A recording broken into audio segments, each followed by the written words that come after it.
وتسعى الكويت إلى تحقيق فوزها الأول عندما تستقبل الأردن وصيف المجموعة الثانية على ملعب جابر الأحمد الدولي ضمن الجولة السادسة من تصفيات آسيا المؤهلة لمونديال 2026 في كرة القدم.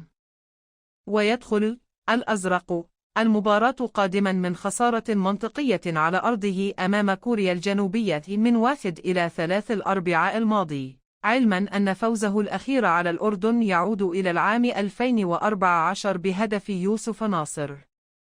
تقام المباراة الثلاثاء 19 نوفمبر تشرين الثاني الجاري على ملعب جابر الأحمد الدولي، وتنطلق صفارة البداية الساعة 9:15 بتوقيت مكة المكرمة والدوحة.